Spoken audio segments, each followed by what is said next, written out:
Muy buenos días a todos. Veo algunos rostros que no veía hace un tiempo y estoy muy contento de verlos. Bienvenidos.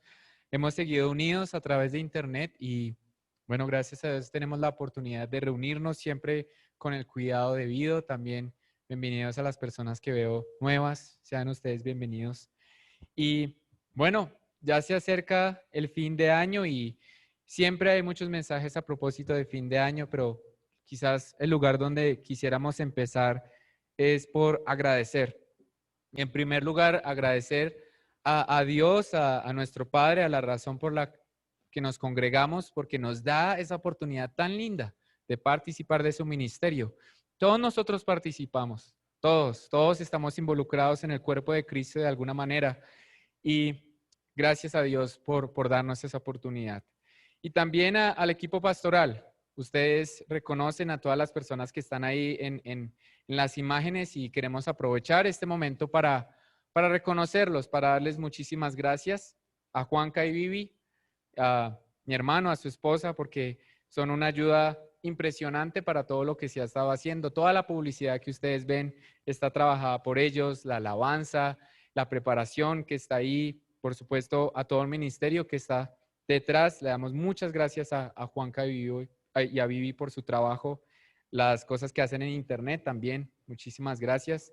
Alejandro y Liliana, que de pronto nos están acompañando online, porque han estado con nosotros también muchísimo tiempo y ahora están trabajando con parejas. Ayer mismo se reunieron y ustedes lo conocen, los bendecimos a ellos y a toda su familia por el trabajo que hacen.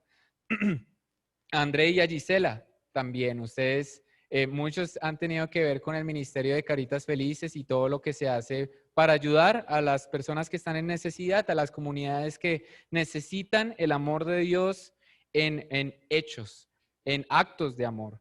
Y damos gracias a Dios por ellos y por su hija Salomé, la bendecimos también. Aida y Carlitos, aquí está Carlitos, Aida está abajo, siempre sirviendo y les damos muchísimas gracias porque ustedes son conocedores de la palabra y están ahí firmes y han estado con la iglesia, les damos gracias y por supuesto a Samuel, que está siempre ahí en la alabanza, muchísimas gracias. A Violetica y a Gerardo. Violeta estuvo en el primer servicio y aquí está a Gerardo también, junto con Laurita, que está siempre involucrada en alabanza. Gracias, gracias por estar ahí, por estar firmes con el Ministerio de Damas, con el Ministerio de Hombres, que está poco a poco, pero de manera segura, yendo hacia adelante. Cristóbal Daza, quien ustedes también conocen, nuestro pastor. Le damos las gracias, bendecimos su familia por todo lo que él hace en relación con el grupo de discipulado que tiene. Martica Salinas y Claudia Bejarano, ustedes están viendo las fotos, ¿no? Si no los conocen. Marta Salinas y Claudia Bejarano, que desde el principio de la pandemia estuvieron muy dispuestas a crear contenido para niños. Seguramente los que tienen niños vieron alguno de los contenidos que ellos hicieron y les damos gracias. Bendecimos sus familias. Por supuesto, a mi esposa, que me apoya y estamos juntos aquí saliendo adelante. Un aplauso para todos ellos, por favor.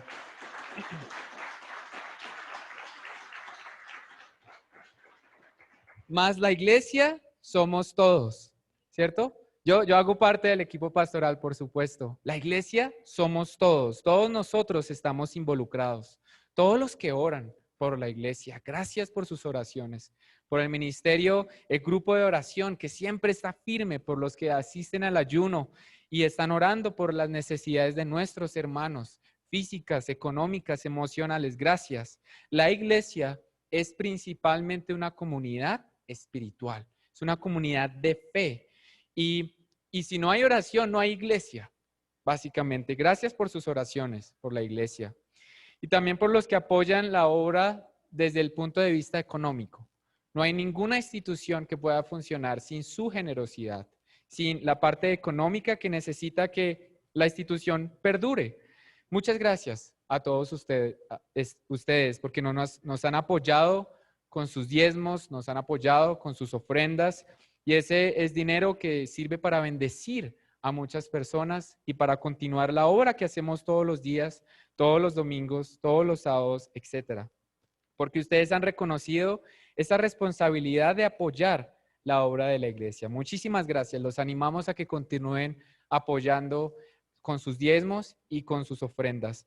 Hoy en día no hacemos introducción a la ofrenda, pero ustedes saben que allá atrás hay una cajita donde ustedes pueden poner sus diezmos y sus ofrendas. Es una iglesia saludable la que queremos. Queremos terminar saludables y queremos comenzar siendo una iglesia saludables. Así las cosas, hoy vamos a hablar de gozaos. Es el título del sermón. Y si usted tiene sus escrituras ahí, le voy a pedir que desde ya vaya a Lucas. Mateo, Marcos, Lucas. Vamos a leer desde el capítulo 2. Vamos a estar ahí revisando. Esa va a ser nuestra escritura principal. Lucas 2. Ya lo vamos a revisar. Y como mencionó mi mamá al principio, estamos en el tiempo de Adviento. Es una tradición cristiana muy antigua y que es una tradición, pues, en últimas bíblicas realmente, que es un tiempo de preparación antes de la natividad, antes de la Navidad. Adviento significa venida. Está relacionado con la encarnación de Cristo, pero no solo con la venida que recordamos, sino con la venida que esperamos, con nuestra esperanza de que Cristo también vendrá. Adviento se celebra 4 domingos antes de Navidad y hoy estamos en el tercer domingo de Adviento. Es el domingo que algunos llaman el domingo gaudete, que significa regocijaos, es decir, de gozo. El primer domingo de Adviento es esperanza, el segundo amor y el tercero, el de hoy, es gozo. Así que hoy vamos a hablar del gozo. Y es muy interesante, se me olvidó mencionar, darle las gracias a Marlene y a Ida que estuvieron haciendo esta decoración tan linda como ustedes pueden ver.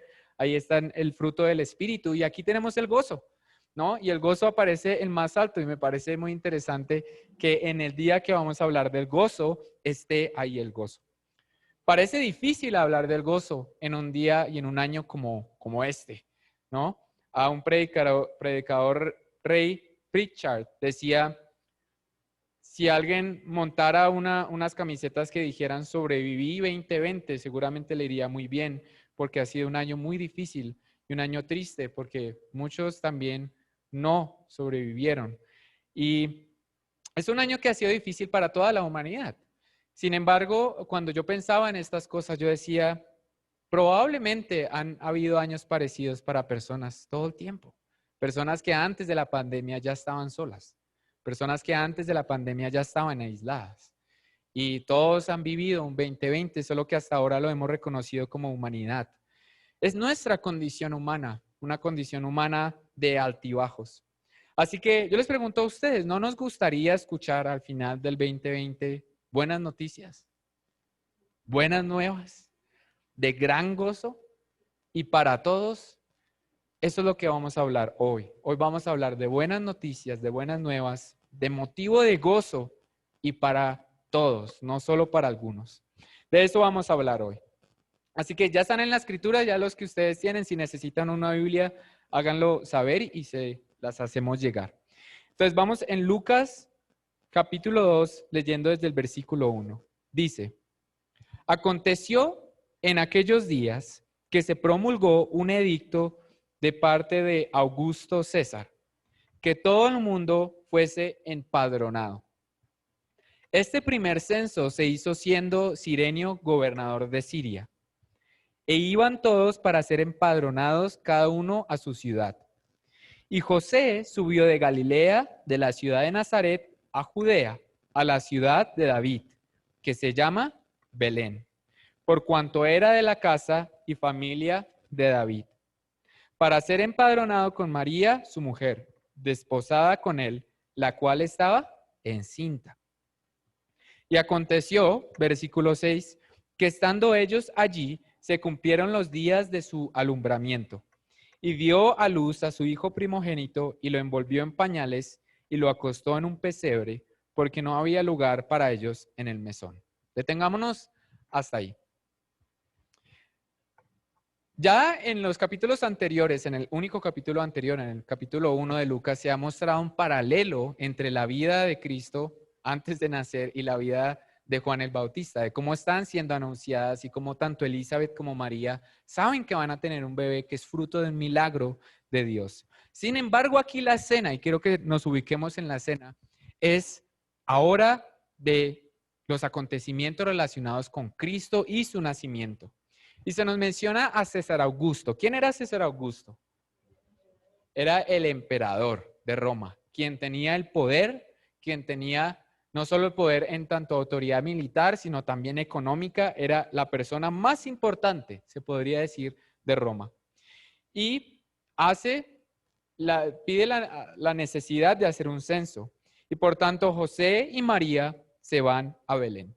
Y esto es muy importante porque Belén es la ciudad de David también.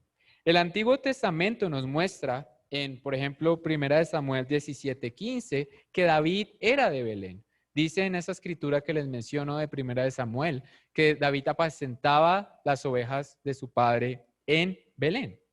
Era la ciudad ancestral de David. Así que José y María volvieran a Belén era también una forma de cumplir las escrituras en la medida que se decía que el Mesías nacería en Belén. Y aquí ya se nos dice algo muy importante, y es que aunque es la autoridad de César Augusto el que pide que se haga el censo, detrás está obrando Dios. Dios es el que está a cargo. Dios es el que está haciendo que las escrituras se cumplan. En Miqueas 5:2 es donde se dice que va a nacer de Belén este Mesías y será descendiente de David. Ya en Lucas 1, ustedes se pueden devolver un poquito. Lucas 1, versículos 32 y 33 dice así, hablando de Jesús. Leamos desde 31.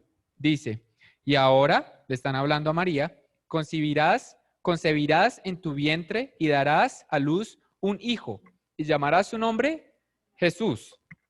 Este será grande y será llamado Hijo del Altísimo. Y el Señor Dios le dará ¿qué? El trono de David, su padre. Y reinará sobre la casa de Jacob para siempre y su reino no tendrá fin. Entonces está diciendo, esto está poniendo en lugar toda la escena. Está haciendo que las escrituras se cumplan. Interesantemente, Belén no es un pueblo importante, realmente hablando. ¿Por qué no decidió que naciera en Roma, que naciera en Jerusalén, que naciera en un lugar predominante? Porque desde el principio, Cristo nos muestra que viene de una manera humilde y sencilla, que lo importante es que se cumplan las profecías. Por eso también es interesante que en Miqueas 5:2 diga, Miqueas hablando, dice, de ti, pequeña, le dice a Belén, entre los clanes de Judá saldrá el que gobernará Israel. Y después se nos dice en las escrituras, versículo 6, dice, y aconteció que estando ellos ahí, se cumplieron los días de su alumbramiento, del capítulo 2, y dio a luz a su hijo primogénito y lo envolvió en pañales. Y eso también es importante porque nos muestra que Jesús era un niño, era un bebé. Todos los niños se envolvían en pañales. Había que envolverlos en pañales. No era distinto a todos los demás en ese sentido. Y lo ubica en un pesebre. Algunos comentaristas de la Biblia dicen que no significa, aquí la palabra no significa que el pesebre estaba aislado, como si fuera un establo, como si solo estuviera José, María y los animales, nada más. Sino que la palabra cuando dice que no había espacio para ellos en el mesón, esa palabra mesón está haciendo alusión al cuarto que se le tenía para los huéspedes en una casa, que ese cuarto ya estaba ocupado. Entonces, lo más probable es que cuando está María y José, están en una casa, solo que están en el pesebre que hace parte de esa casa, pero no están por allá lejos, hacen parte de la casa y el cuarto que era para los invitados ya estaba ocupado. Esto es muy bonito porque significa además que Dios está obrando con un montón de personas para traer a ese bebé. Dios hubiera podido traer a Jesús de maneras distintas, independientemente digamos que de la ayuda humana. Pero desde el principio Dios está utilizando a la humanidad para que participen de su obra y todavía sigue siendo así. Bueno, vamos bien, ¿cierto? Entonces nace el bebé, está en un pesebre. Sigamos leyendo. Lucas 2, desde el versículo 8. Leamos. Había pastores en la misma... Aquí, ya. Había pastores en la misma región que velaban y guardaban las vigilias de la noche sobre su rebaño. Estaban cuidando su rebaño. Y he aquí se les presentó un ángel del Señor, y la gloria del Señor los rodeó de resplandor y tuvieron gran temor. Versículo 10.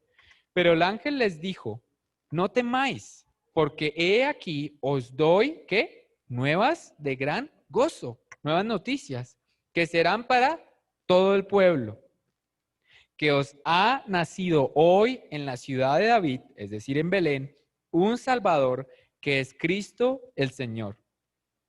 Esto os servirá de señal. Hallaréis al niño envuelto en pañales, acostado en un pesebre. Y repentinamente apareció con el ángel una multitud de las huestes celestiales que alababan a Dios y decían, gloria a Dios en las alturas y en la tierra paz, buena voluntad para con los hombres. Entonces, aquí hay varias cosas que anotar. ¿Por qué decidió Dios, apenas nace Jesús, revelarse a pastores, personas sencillas? Hay dos razones muy importantes. La primera es que esto nos muestra que Dios se revela a los humildes.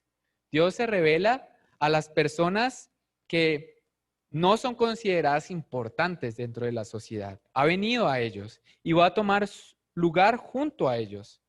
Los escoge como los primeros testigos del Mesías, por supuesto, más allá de las personas que estaban involucrados como José, María. Es lo primero. Y segundo, porque hay un símbolo muy fuerte, el del pastor, que está siendo aquí trabajado. David, ¿cuál era su profesión al principio? Ser pastor. David apacentaba las ovejas de su padre. Y Jesús viene como el verdadero pastor, como el pastor real por sus ovejas, nosotros, viene a nosotros, a su rebaño. En el versículo 9, volvamos, dice que se les presentó un ángel del Señor y la gloria del Señor los rodeó de resplandor. Esa gloria es la misma Shekinah de la que se habla en Éxodo y en otros lugares. Es la presencia de Dios, de la que se menciona, por ejemplo, en el tabernáculo.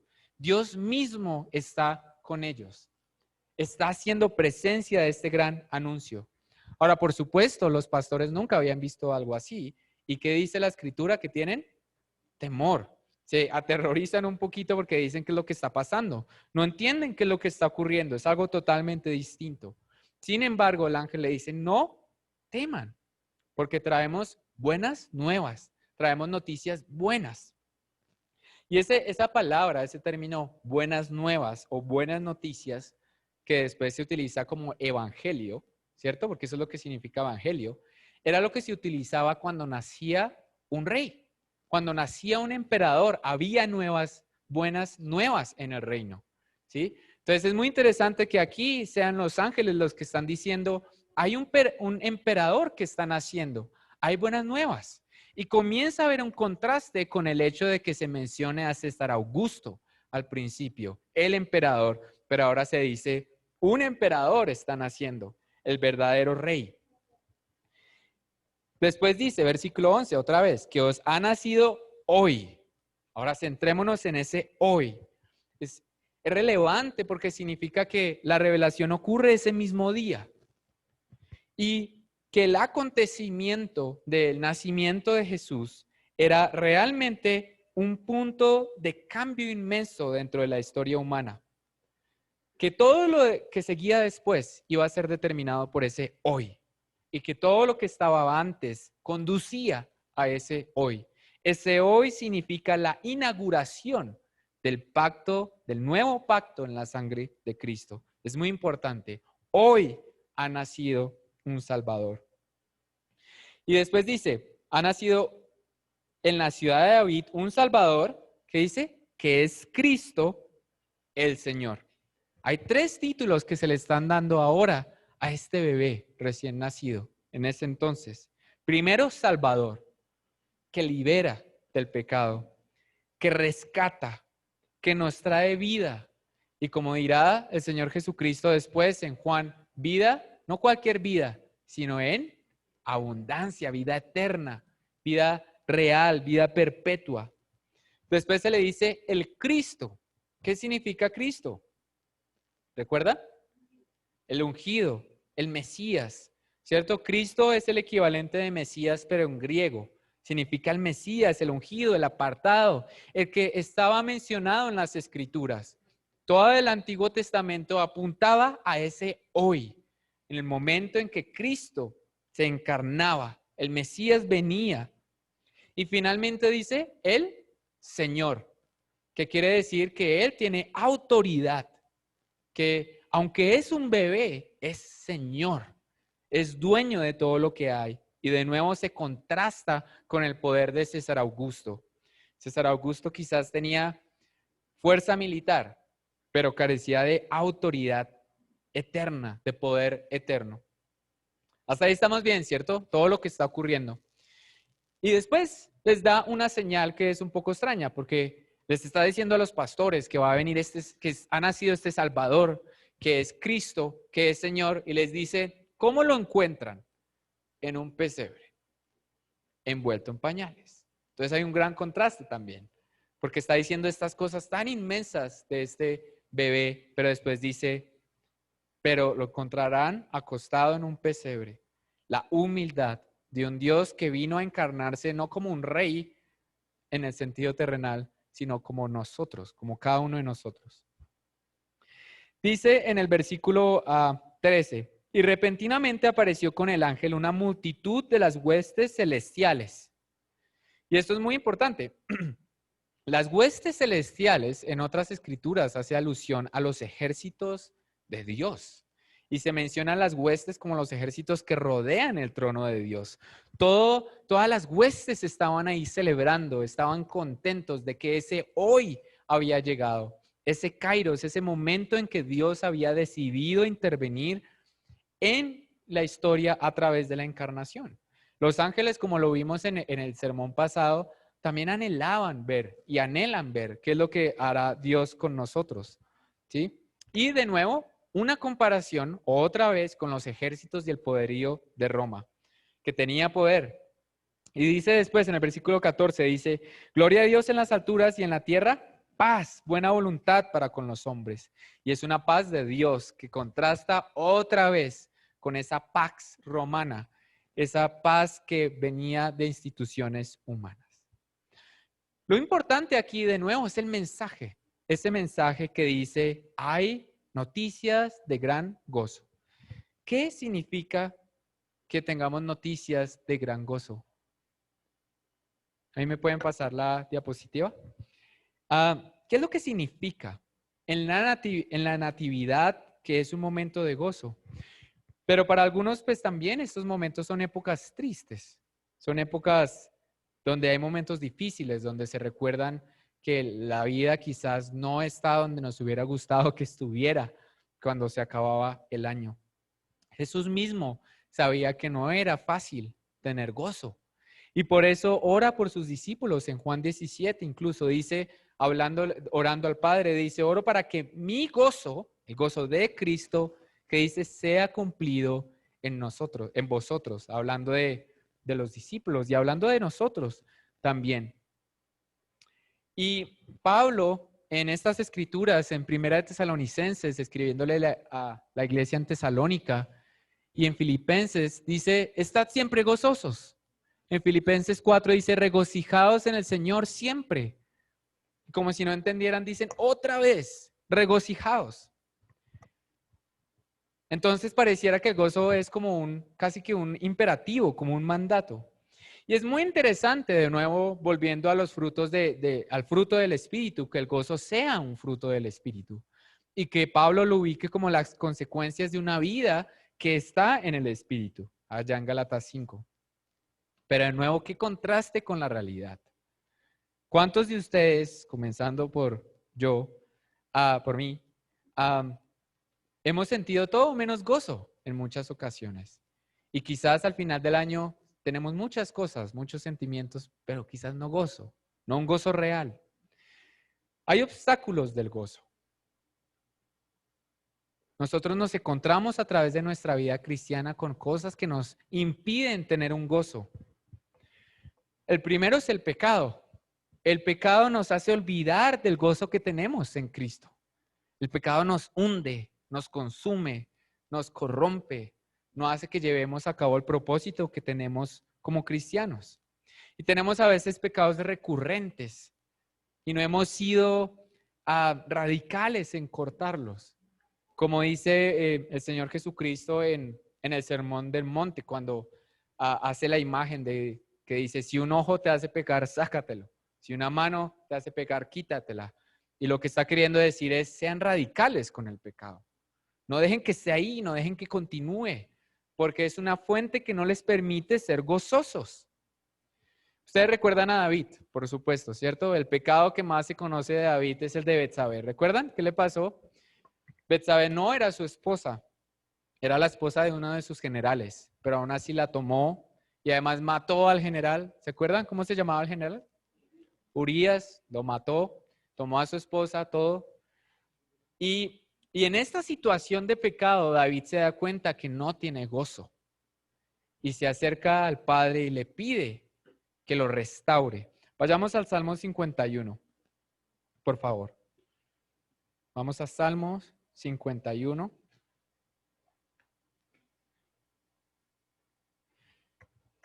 Pobre David, ¿no? Todo el mundo cristiano conoció lo que hizo en la intimidad, como un ejemplo para nosotros.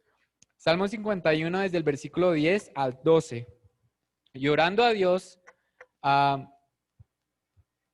leamos el versículo 1 primero, que es muy bonito. Dice, ten piedad de mí, oh Dios, conforme a tu misericordia, conforme a la multitud de tus piedades, borra mis rebeliones. Lávame más y más de mi maldad y límpiame de mi pecado. Y ahora sí vayamos al 10. Y en el 10 dice, crea en mí, oh Dios, un corazón limpio y renueva un espíritu recto dentro de mí. No me eches delante de ti y no quites de mí tu Santo Espíritu. Y acá hay que subrayarlo, el versículo 12. Vuélveme el gozo de tu salvación y espíritu noble me sustente. Está diciendo, tráeme el gozo que tenía, porque el pecado me ha quitado el gozo. El pecado nos quita el gozo de nuestras vidas, porque sufrimos por las consecuencias de nuestro pecado y el pecado de otros muchas veces, infortunadamente. El pecado tiene consecuencias.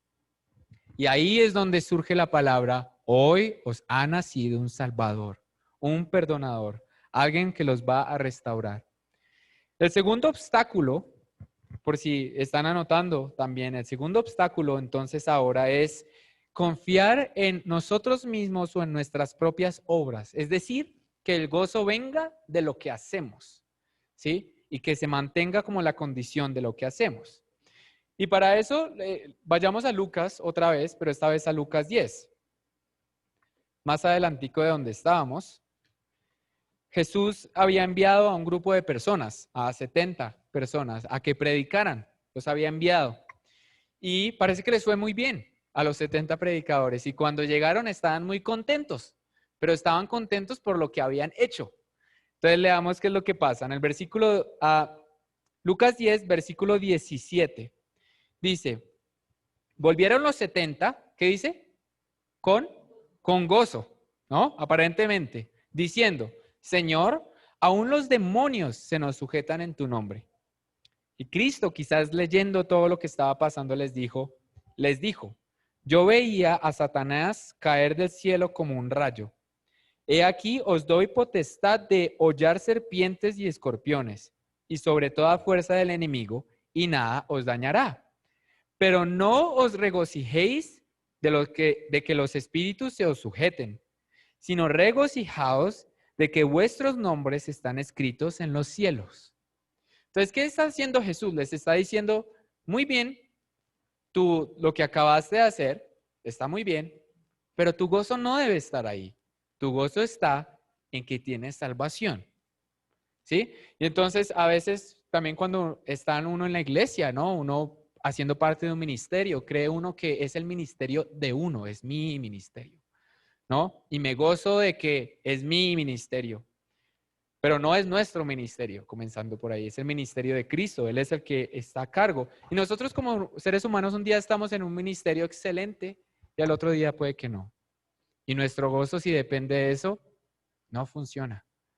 Nuestro gozo depende de que su nombre está escrito en el cielo. Para todos los creyentes tienen una esperanza. Ese es el gozo. Por eso dice, porque hoy os ha nacido un Salvador. Por eso es que nos gozamos. Las circunstancias suben y bajan, pero no el hecho de que somos salvos en Cristo. Y la tercera son las pruebas que tiene nuestra fe o que se confrontan, las pruebas de fe. A mí siempre me ha llamado la atención que en Salmos 23 se haga el énfasis de que hay valles de sombra de muerte. Y no dice que los cristianos no los van a experimentar, sino que hemos de tener en nuestras vidas valles de sombra de muerte. Y eso lo entendemos como en problemas de salud, ¿no? Nuestro cuerpo, financieros, emocionales. Vamos a tener esos momentos. ¿Y qué cuando lleguen? ¿Qué cuando lleguen? ¿Cómo podemos decir que somos gozosos en ese momento? Y la misma respuesta la da el Salmo 23, ¿cierto? Dice, porque aunque me halle en valle de sombra de muerte, ¿qué sigue? No temeré mal alguno, porque tú estás conmigo, porque Él está ahí. Y entonces tiene sentido otra vez que el ángel diga, hoy ha nacido Emmanuel también, un Dios que está con ustedes, ¿sí? Un Dios que los acompaña en su sufrimiento, que entiende y que forma nuestro carácter a pesar de todas estas cosas. La historia de Job es extrema. Nadie quiere estar en los zapatos de Job. Pero la historia de Job nos muestra precisamente de que Dios está ahí, de que Dios está obrando.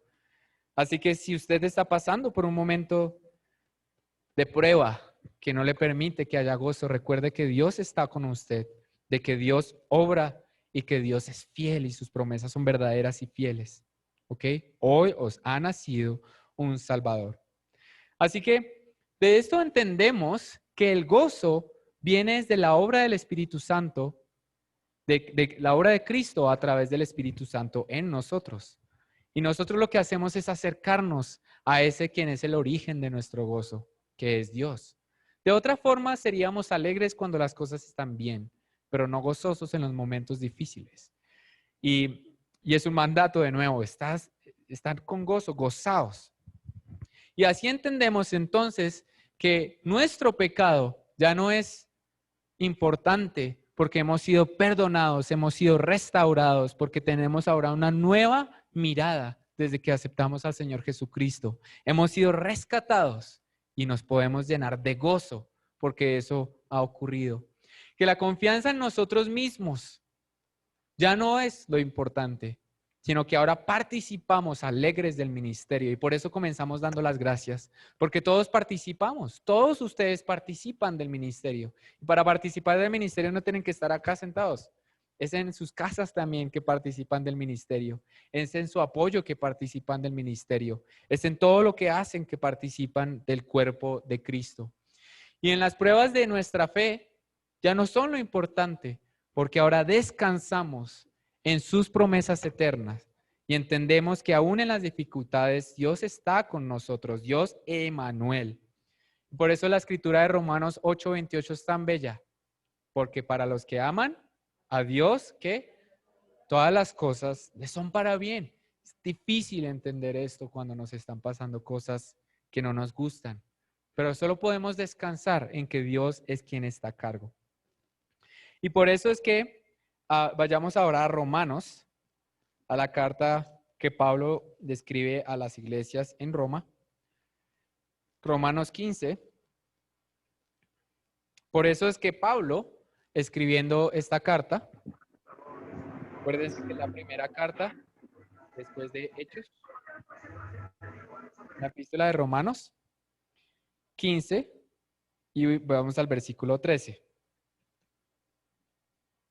Dice así, Pablo, dice, hablándoles a ellos, y dice, y que el Dios de esperanza os llene de ¿qué? De todo gozo. Eso es lo que pide, que los llene de gozo y de paz en el creer, para que abundéis en esperanza por el amor del Espíritu Santo. Y están con tapabocas todos ustedes, por supuesto, no se los vayan a quitar. Pero qué forma bonita de mirar al que esté al lado y decirle que Dios te llene de gozo. Hagámoslo, que Dios te llene de gozo. y allá en la casa de sus familiares, Dios te llene de gozo. Y que recordemos entonces de nuevo que porque nuestro gozo es en ese hoy, os ha nacido un Salvador. Ahí es donde está lo importante, la esperanza y el gozo y la paz. Y yo también les digo, hermanos, ahora leamos esta escritura, este anuncio para nosotros, recordando que cuando los ángeles se revelaron a los pastores, estaban diciendo que Cristo había venido de manera encarnada, había venido al mundo. Pero también cuando una persona se arrepiente, cuando una persona acepta a Cristo como su Señor y su Salvador, Cristo ha nacido en su corazón también. Ha nacido en su vida a través del Espíritu. Y si usted ya lo ha hecho, también de gracias por eso. Qué bueno que Cristo está en mi vida. Las Escrituras dicen que los ángeles se alegran cuando un pecador se arrepiente, dando a entender cuando una persona reconoce que el gozo es Cristo. Y si usted no lo ha hecho, quizás de pronto el Espíritu Santo está obrando en su vida. Y usted verá con el Espíritu Santo el momento en que de manera honesta, genuina, diga, quiero que tú también vengas a mi vida. Eso es un momento especial. Y por supuesto, con este anuncio no solo recordamos que vino objetivamente al mundo, que vino a nuestros corazones, sino que vendrá en gloria y en poder. Esa también es la Navidad. En la Navidad no solo celebramos ahora a un bebé, celebramos a Dios Rey que está sentado a la derecha de Dios Padre, no a un bebé, ¿cierto? Así que es una época también de dar gracias. El gozo es dar gracias. Primera de Tesalonicenses 5:10 dice, dad gracias a Dios todo el tiempo, en todo, porque esa es su voluntad, es la voluntad de Dios. Dad gracias en la abundancia y dad gracias en la adversidad. Ahora sí que, ¿qué hacemos entonces? Ahora que ha llegado a nosotros hoy os ha nacido un Salvador. Tenemos que hacer lo que hicieron los pastores. Al final del relato, pues que hoy vamos a tocar en Lucas 2, dice, cuando los ángeles se fueron, es decir, cuando todo pasó, cuando ya no había nada, cuando se estaban viendo las caras los pastores, ellos se dijeron unos a otros, vamos a Belén a ver esto que ha pasado y que el Señor nos ha dado a conocer. Ellos hubieran podido decir, pues, muy raro, pero quedémonos acá con las ovejas o tenemos que hacer algo mañana. No, la respuesta de ellos fue, vamos y veamos. Y yo los invito a ustedes a que esa sea nuestra actitud estas semanas que van a llegar a Navidad. Vamos, hermanos, vamos a Belén a ver todo lo que ha pasado y que el Señor nos ha dado a conocer. Oremos. Bendito Padre Celestial, qué hermoso es estar aquí en comunidad. Y te doy gracias por mis hermanos, Señor. Los bendigo y pedimos que tú seas llenándonos a todos de tu gozo, Padre. Un gozo eterno, un gozo continuo, un gozo que aún en la adversidad no se quiebra. Dios, es tan difícil perder el gozo en este mundo, en las necesidades que tenemos como seres humanos, físicas, económicas, emocionales. A veces no vemos el gozo, pero tú nos dices que las noticias de tu encarnación son el motivo de nuestro gozo, la esperanza de que tendremos vida en ti y que esa vida comienza ya. No tenemos que esperar tampoco. Tu reino ha comenzado ya en nuestras vidas. Vemos los frutos de tu reino hoy. Gracias, Padre. Y oramos por nuestros familiares, por nuestros amigos. Sé tú también mostrándoles que en ti hay gozo. Que si son personas que están sufriendo, Dios, sé tú continuando la obra en ellos para que ellos puedan decir, es en Cristo que encuentro mi gozo. Es en Cristo que encuentro el Salvador, el Cristo, el Señor. En ese bebé que nació y que ahora es nuestro representante, nuestro sumo sacerdote. Gracias, Dios, por este espacio, por mis hermanos, por la oportunidad que hemos tenido de compartir las Escrituras. Bendecimos esta semana que está delante de nosotros. Bendecimos lo que vayamos a hacer. Sé tú guardándonos del mal y recordándonos que el gozo está en ti. Amén.